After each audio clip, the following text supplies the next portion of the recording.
Yo guys, so welcome back to the channel. So in today's video, we're talking about Arrival, ticket symbol CIIC. So it's up today after Jim Cramer basically praised the company, which caused the stock price to boost up. But yeah, in this video, we're going to talk about what the company is, what Jim Cramer had to say, what the company has going for them, and why I believe this company is going to do very well, and also what I'm doing with the stock. So am I buying, am I selling, or am I holding?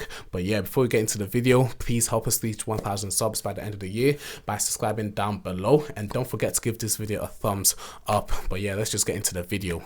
Okay, so firstly, let's talk about the company Arrival. So it's a UK EV company that specializes in low-cost EV buses and van, and they've got an upcoming merger in the first quarter of 2021. So as of now, they're currently building their first factory in South Carolina in America, which is expected to finish early next year, and large commercial production is expected to start in the third quarter of 2021. So we can get actual vehicles as soon as 12 to 14 months time. But as of now, they do have vehicles on the streets of the UK being tested and just running on the street.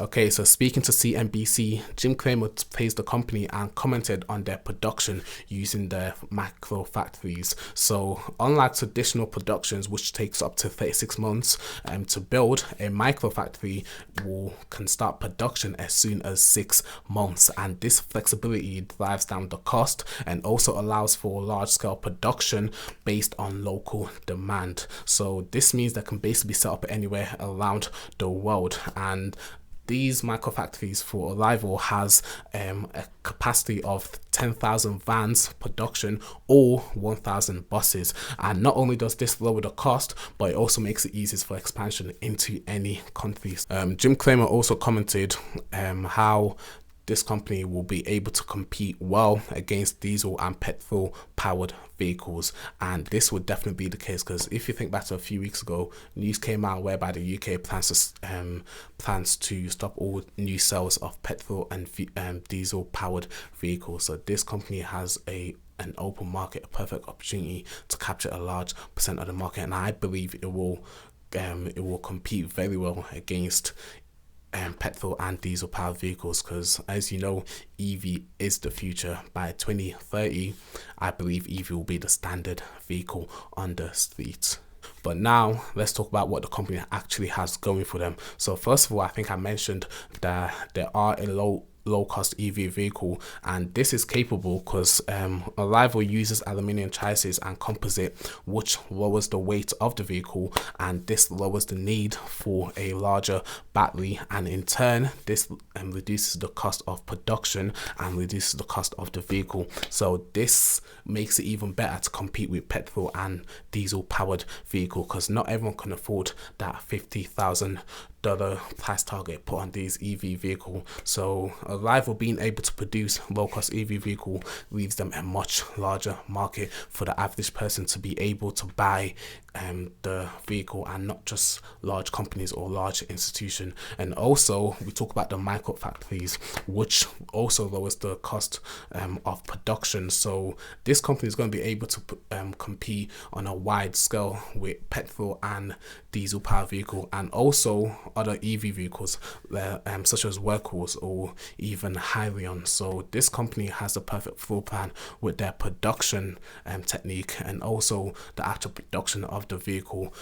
This company has a perfect floor plan to go worldwide because it's cost efficient and affordable to the average person. So if you take like Tesla, for example, which also plans to reduce the cost of their EV, their vehicles, in order for the average person to be able to afford it. This leaves a huge market for Tesla, and this is going to do the same thing for Arrival, because not only are big institutions, big companies going to be buying this vehicle in bulk, you get the average person, the average van driver, the average businessman who will be buying these vehicles, because as I said, EV vehicles will be the thing of the future. So eventually it's going to come a time whereby you can't buy a new petrol or diesel powered vehicle. Then if EV vehicles are competing in price with a diesel vehicle, then why buy a diesel vehicle when you could just buy an EV vehicle for the same price or even slightly higher? So them being able to compete in price is going to leave such a huge market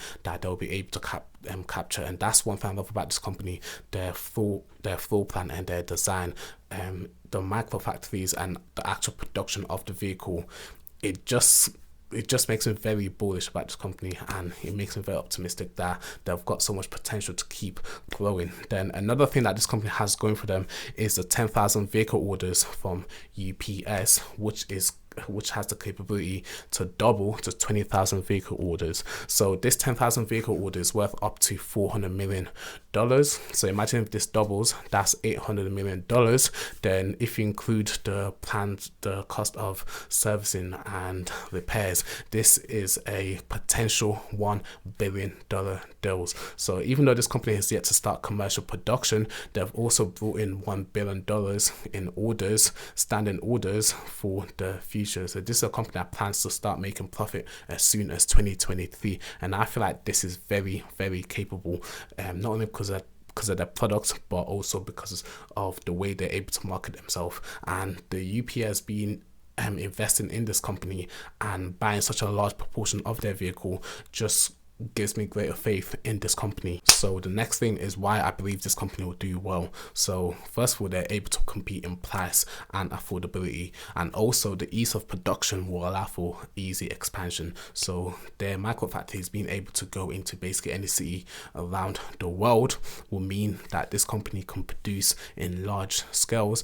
in local demands. So they're able to uproot and produce wherever is needed. So this leaves the potential for this company to go global. So orders can be made from anywhere around the world. So this company can really go big. And also this company has a great financial, and all their financials is in order. So they've got $660 million in cash with basically little to no debt. And also they're backed by big banks and financial institutions.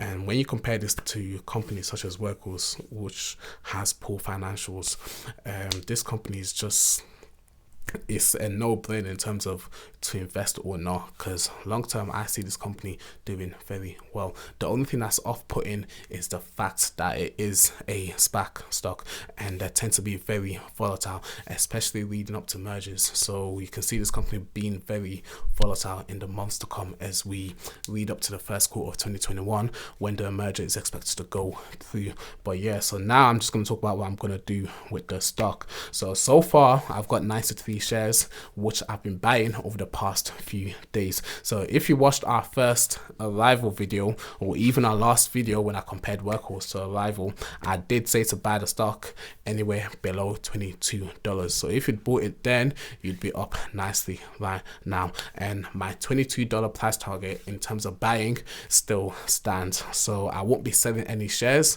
I'll be holding. I'm hoping, and I or probably most likely will dip short term or maybe longer term. So once it dips below that $22 cost base again, I will be buying more. So this is a stock, SPAC stock, so they tend to be very volatile. So even though this Jim Cramer news acts as a catalyst, and this stock is trading at a $28 cost base, I could see this stock coming back down, maybe even to the $20 cost base. So this is the opportunity that you've got short sellers that they'll take advantage. But here I'm a long-term investor, so I buy and I hold and I add to my position. So yeah, so my price target for this company is $22 in terms of buying in. So once it dips anywhere below $22, I will be picking up more shares for this company. I want at least a minimum of 200 shares in this company at least before the merger. So yeah, that's my price target. That's what I tend to do with the company. But yeah, if you want a much more detailed video on this company, I do have a video on my channel, our first Arrival video. So I did a whole stock analysis, so check that video out. But like I said, please help us reach 1,000 subs by the end of the year and subscribe down below. And thank you for watching this video, guys, and we'll catch you in the next video.